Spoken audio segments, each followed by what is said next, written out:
মৌলানা আব্দুল হামিদ খান ভাসানী, বঙ্গবন্ধু শেখ মুজিবুরেরা বাংলাদেশের স্বাধীনতা সংগ্রামের ভিত্তি স্থাপন করেছিল। I Shaheed Zia, I major Zia do hereby declare the independence of Bangladesh, প্রথম নিজের নামে পরে বঙ্গবন্ধুর নামে। যে ইন্ডিয়া আমাদের দেশের স্বাধীনতার জন্য বঙ্গোপসাগরে যে সপ্তম নৌবহর এসেছিল আমেরিকার, বিশ্বযুদ্ধের রিস্ক নিয়েছিল, সেই মুক্তিযুদ্ধের সঙ্গে যখন এক মাসের গণ আন্দোলনকে তুলনা করা হয় তখন মুক্তিযুদ্ধকে ছোট করা হয়। আমি মনে মনে ভাবি হয়তোবা আমি মরে গেলেই ভালো হতো।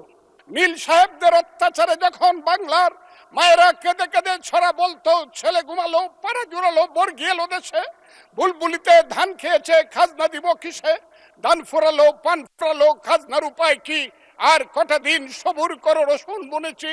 সেই যে ব্রিটিশের বিরুদ্ধে যুদ্ধে বাংলার মানুষ প্রথম নেতৃত্ব দিয়েছিল, সেই নেতৃত্বের মাধ্যমেই আমরা দেশ স্বাধীন করেছিলাম। ক্ষুদিরাম মের ফাঁসি, যে ফাঁসিতে গান হয় বাংলায় আজও একবার বিদায় দেমা ঘুরে আসি, সেই প্রফুল্ল চাকির ফাঁসি, এই যে যুদ্ধ, তারপরে চিত্তরঞ্জন দাস, এরপরে 190 বছর পরে একজন বাঙালি মুসলমানের সন্তান, বাড়ি তার বরিশাল, সিরাজউদ্দৌলার পরে প্রথম বাংলার সিংহাসনে বসলো। ওই দিন দেখলাম দুইজন মন্ত্রী সাহেব বললেন উনি মুখ্যমন্ত্রী। নো, 1937 সনে যখন শেরে বাংলার সিংহাসনে বসেছিলেন তখন উনি প্রধানমন্ত্রী ছিলেন। সেই শেরে বাংলা ফজলুল হক হুসেন শহীদ সোহরাওয়ার্দী, দেশ থেকে দেশান্তরে গিয়ে সুভাষ বোস, মৌলানা আব্দুল হামিদ খান ভাসানী, বঙ্গবন্ধু শেখ মুজিবুরেরা বাংলাদেশের স্বাধীনতা সংগ্রামের ভিত্তি স্থাপন করেছিল।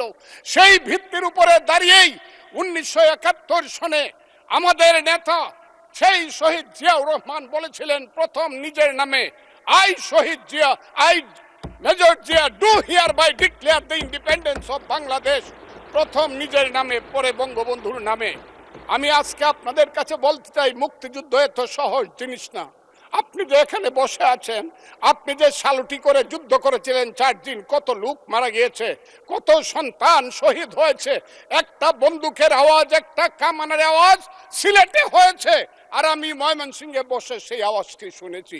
আখাউড়াতে সেই নদীতে যে যুদ্ধ হয়েছে, যে যুদ্ধে নেতৃত্ব দিয়েছে খালেদ মুশাররফ, হায়দারেরা, সেই শব্দ আমার বাড়ি থেকে 100 কিলোমিটার দূরে, সেই শব্দ আমি শুনেছি। ওই যে ধানোয়া কামালপুরে কর্নেল তাহেররা যুদ্ধ করেছে, সেই যুদ্ধের সংবাদ শব্দ আমি কিশোরগঞ্জ থেকে শুনেছি। 11টা সেক্টর ছিল, 1 নম্বর সেক্টর কমান্ডার জিয়াউর রহমান, 2 নম্বর খালেদ মুশাররফ। জিয়াউর রহমান যখন ব্রিগেড কমান্ডার হলেন তখন কমান্ডার হলেন সেইখানে। ওই ফেনীর যুদ্ধ, জাফর ইমামদের আজকে যাই করুক তারা, বিলুনিয়ার যুদ্ধ তো আমরা বলবো না। 2 নম্বর সেক্টর কমান্ডার খালেদ মুশাররফ হায়দার, 3 নম্বর সেক্টর কমান্ডার শফিউল্লাহ, 4 নম্বর সিআর দত্ত, 5 নম্বর মীর শৌকত আলী, 6 নম্বর MK বাশার, 7 নম্বর কাজী নুরুজ্জামান, 8 নম্বর MA মঞ্জুর, 9 নম্বর MA জলিল, এবং সর্বশেষ 11 নম্বর হইল কর্নেল তাহের, যার পা চলে গিয়েছিল।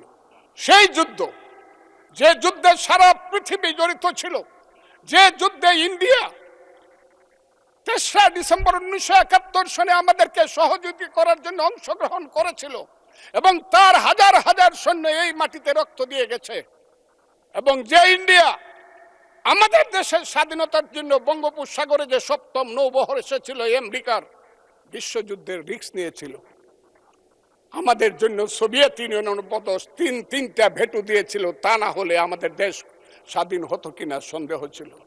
সেই মুক্তিযুদ্ধের সঙ্গে যখন এক মাসের গণ আন্দোলনকে তুলনা করা হয় তখন মুক্তিযুদ্ধকে ছোট করা হয়।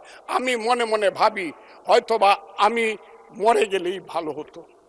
আমি আজকে আপনাদের কাছে প্রশ্ন রাখতে চাই, 5ই আগস্টের পরে কি হলো? আমাকে একটু 5ই আগস্টের পরে কি হলো আপনারা জানেন। এইখানে ইউনূস সরকার ছিল, আমি শিল্পকলার সামনে থাকি, একটা গান হইতে পারে নাই, একটা নাটক হইতে পারে নাই, একটা লালনের গীতি হইতে পারে নাই, একটা বাউল গান হইতে পারে নাই। সব কিছু কালো শক্তি ধ্বংস করে দিয়েছিল। তারা বলেছিল কোনো মুক্তিযুদ্ধ হয় নাই। 47-এ যুদ্ধ হয়েছে, আর 24-এ যুদ্ধ হয়েছে, আর 71-এ গন্ডগোল হয়েছে। সেই দিন মুক্তিযোদ্ধা হিসাবে আমি বলেছিলাম, আমি বলতে পারবো কিনা কথাটা আপনি, এই আলবদর রাজাকারের বাচ্চারা, এখনো কিন্তু ফজলুর রহমানদের মতো মুক্তিযোদ্ধারা জীবিত আছে। এই দেশে মুক্তিযুদ্ধ হয়েছে, মুক্তিযুদ্ধ সত্য, 30 লক্ষ লোক জীবন দিয়েছে, এটাও সত্য। এই যুদ্ধের মধ্য দিয়ে আমরা সেদিন তাদের সঙ্গে যুদ্ধ করেছি। আমার বাড়ির সামনে মব হয়েছে আমাকে হত্যা করার জন্য। সেদিন আমি আজকের পুলিশকে ধন্যবাদ দিব, আজকের মিলিটারিকে ধন্যবাদ দিব। 10 মিনিটের মধ্যে আমার বাড়ির সামনে তার আগে উপস্থিত হয়েছে আমাকে বাঁচানোর জন্য।